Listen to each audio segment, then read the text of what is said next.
Epictetus once said, "If you seek tranquility, do less, or more accurately, do what is essential. Do what reason demands of a social being, and do it in the right way." This simple yet profound advice leads to a double satisfaction, doing less, but doing it better.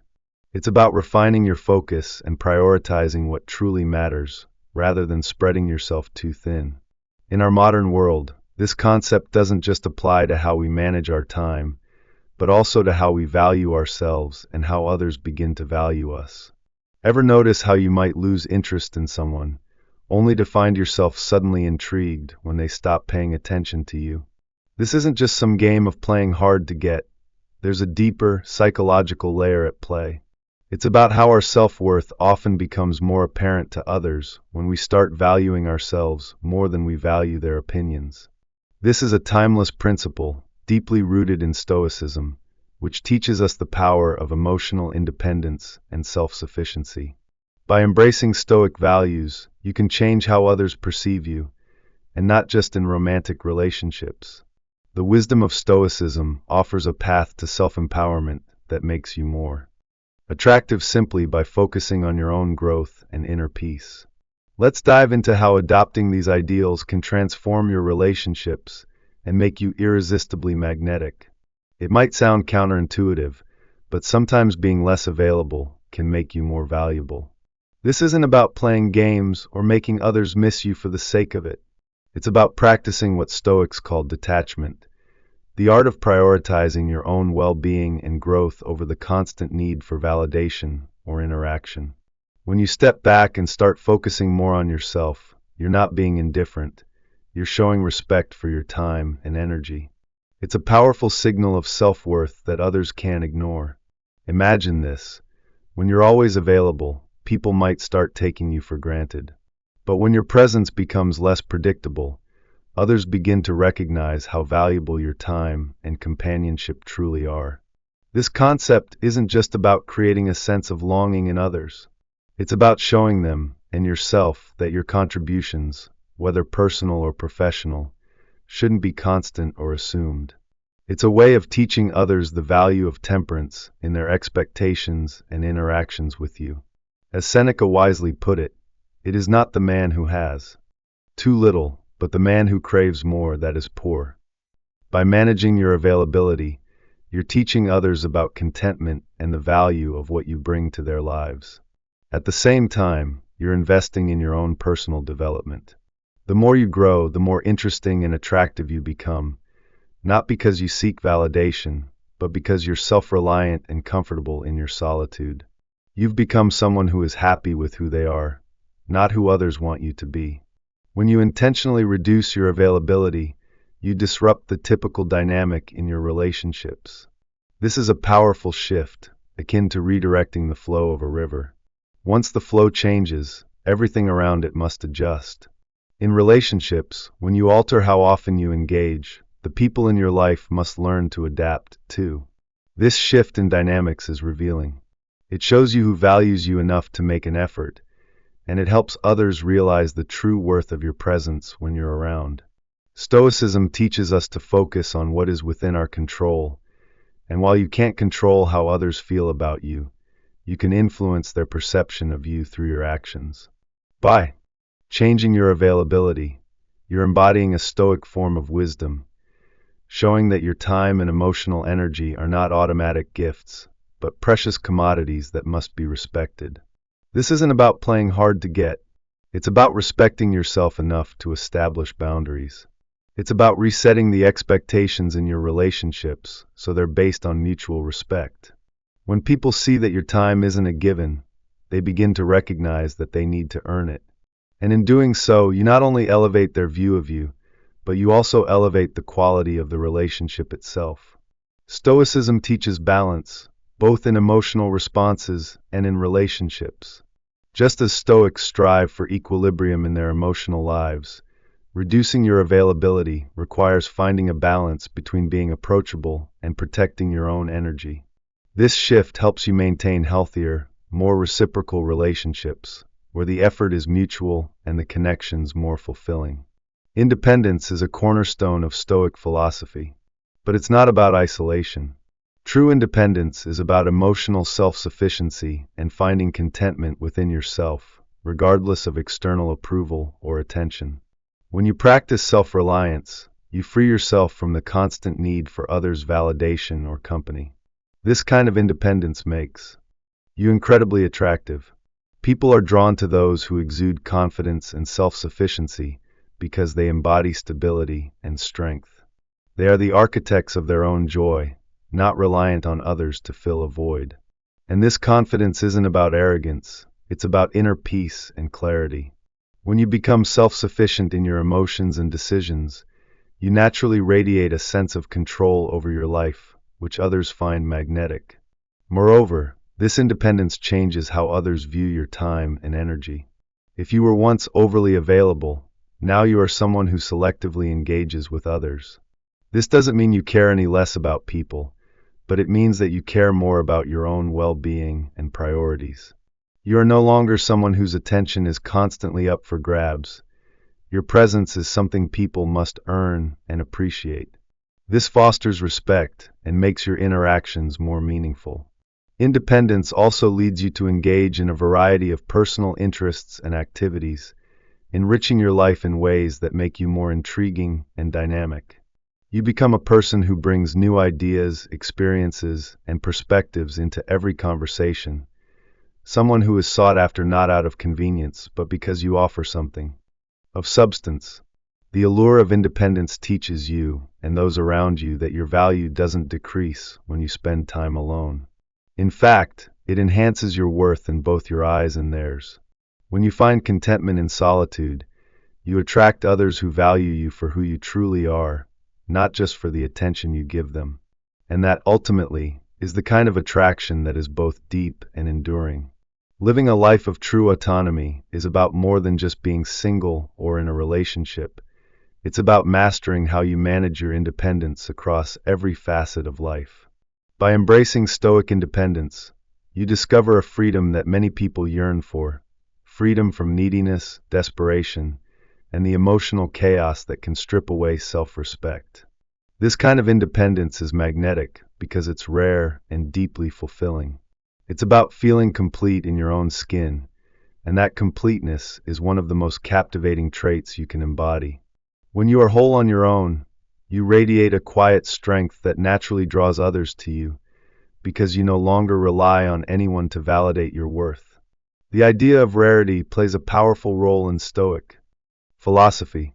Stoics, like Seneca, emphasize the value of restraint, not only in consumption, but in how we present ourselves to the world. The principle is simple: scarcity increases value. When you make your presence rare, you increase its significance. Imagine how much more someone will value your time and attention if they don't always have access to it. If you're constantly available, your interactions can lose their weight, becoming mere routines. But when you are selective about when and where you engage, each moment becomes precious, adding depth and meaning to your connections. This doesn't mean you should become distant or cold. Rather, it's about setting boundaries that show you respect your own time and energy. You teach others that your presence is a gift, not a given. The more selectively you offer it, the more people will appreciate it. This is the rarity effect in full swing. It's about creating a dynamic where your time with others is something they look forward to and cherish, rather than something they expect. Your presence becomes something earned and valued, not taken for granted. The rarity effect also aligns with the Stoic practice of non-attachment to external validation.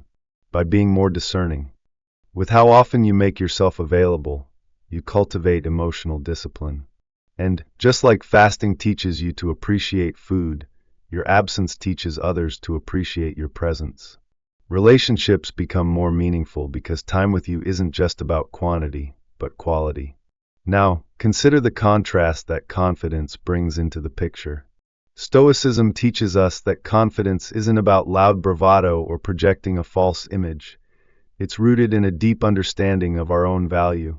This internal confidence, when contrasted against past insecurities, has the power to transform how others see and interact with you. Confidence grows not from seeking approval, but from cultivating self-assurance through personal growth.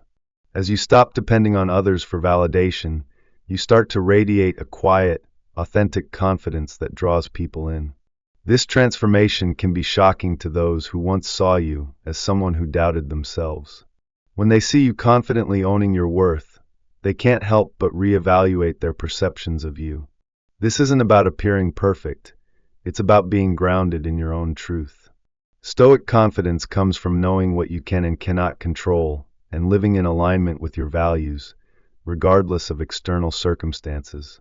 This shift in how you view yourself has a ripple effect on how others view you. The less you care about their validation, the more they begin to value you.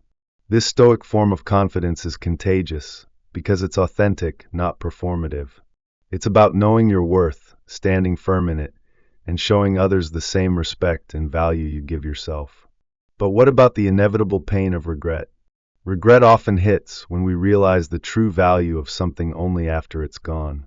In relationships, this can occur when one person takes the other's presence for granted, only to feel the absence once they step back. Regret is painful, but from a Stoic perspective, it's also a profound teacher.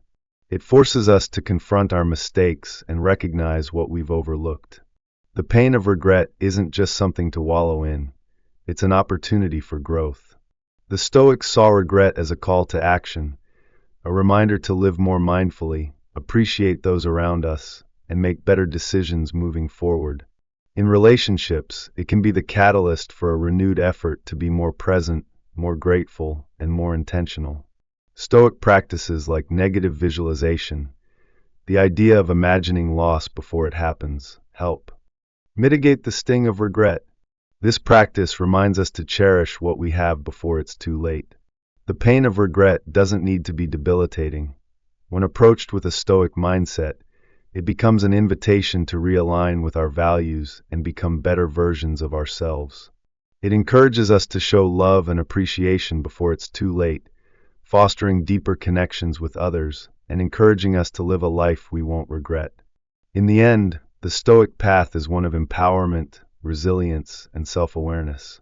It's about recognizing the value of our own presence, embracing confidence that comes from within, and using regret as a guide to live more meaningfully. By practicing these principles, you not only transform how others see you, but, more importantly, how you see yourself. When pain enters our lives, the Stoic response isn't to avoid it, but to accept and even embrace it as an essential part of our growth, both emotionally and morally. Pain is a teacher. Instead of running from it or allowing it to overwhelm us, Stoics view it as an opportunity to develop resilience, heal, and deepen our understanding of the impermanence of life. This process not only strengthens us but also improves our relationships, helping us become more attuned to what truly matters, living according to our principles, despite the inevitable hardships we face. One powerful aspect of human relationships is the mystery of uncertainty. In a world where we crave connection and predictability, uncertainty can often feel unsettling, but it also holds a strange, alluring power. When we step back and reduce the predictability of our presence, it sparks curiosity. Others begin to wonder about our thoughts, our feelings, and what we're doing when we're not around. This mystery can draw them closer, intensifying their interest and desire to engage with us. From a Stoic perspective, uncertainty is a natural part of life. Stoicism teaches us to focus not on controlling every outcome, but on controlling our reactions to the unexpected. This approach applies perfectly to relationships. Rather than feeling anxious about not being constantly available to others, we can use this space to increase our value. Just like the rarity of something makes it more cherished, the unpredictability of our presence can make the moments we do share more meaningful. When we create that space, the connection deepens, and the relationship becomes more focused, engaged, and valuable. This isn't about playing games or manipulating others. It's about creating a healthy balance between presence and absence, allowing the natural curiosity to enhance the depth of our interactions. In Stoicism, this balance is vital. It prevents us from becoming overly attached or excessively distant. By embracing uncertainty in our relationships, we not only encourage others to value us more, but we also grow personally, living with greater awareness and reducing the anxiety that often comes from trying to control every outcome. Another powerful concept in Stoic practice is the reversal of roles, particularly in relationships where one person has traditionally been more invested than the other. This shift isn't just a change in behavior, it's a deep realignment of how we perceive and engage with one another. If you've always been the one to initiate, to give, to reach out, you might feel indispensable, but this can also lead to being taken for granted. When you decide to step back and focus more on your own life, the roles reverse. Now the other person becomes the one reaching out, the one who has to bridge the gap you've created. This shift can be deeply transformative. From a Stoic viewpoint, it's about understanding what is within our control and what isn't. By withdrawing strategically, you take control of how much you invest in others, forcing them to reconsider your value and the dynamics of your relationship. This isn't a move to be manipulative. Rather, it's about establishing boundaries that command respect. You show others that your time, energy, and presence are precious, and they must be reciprocated. This act of self-respect teaches others that they need to treat you with the same care and respect you offer them. This shift not only changes the relationship, but also serves as a profound lesson in self-worth, reminding both parties to value each other equally. Finally, one of the most transformative and profound lessons in life, especially in relationships, is the fear of finality. This fear arises when we sense that an end is near, whether it's a relationship, a phase of life, or even the people around us. It's not just the idea of losing someone, but the realization that something valuable might slip away, potentially forever. This fear can shake us to our core. From a Stoic perspective, the awareness of impermanence is crucial. Marcus Aurelius emphasized that we should cherish the present, act with virtue now, and not wait for the future to act. The fear of finality often forces us to confront the reality of loss and the value of what we have in the moment. When we start pulling away, or when something seems to be ending, the people around us are faced with a stark realization of what they could lose. This can spark a deeper appreciation for the connection, motivating them to reflect on their actions and how they've engaged with us. For the person who's pulling away, this moment of finality can serve as a wake-up call. It encourages introspection, a reevaluation of the emotional effort they've put into the relationship and the value they've placed on the other person. In Stoic practice, this realization isn't about regret, but about focusing on the present. It's about understanding what has been, appreciating what is, and preparing to act more wisely in the future. In relationships, fear of finality teaches us not to take people for granted. It drives us to show up more fully and cherish what we have while we have it. Similarly, it serves as a reminder in our personal lives. Every day is an opportunity to live fully and meaningfully, not knowing how much time we have left. In embracing the inevitability of endings, Stoicism urges us to live with greater intentionality, focus on the present, and treat every connection and experience with the respect it deserves. Each moment, each person, is an opportunity that we shouldn't squander. So, as you reflect on your relationships and how you invest your time, remember that every ending is also a beginning. The awareness of finality is not something to fear. It's a prompt to live more fully, appreciate what you have, and act with purpose in every connection.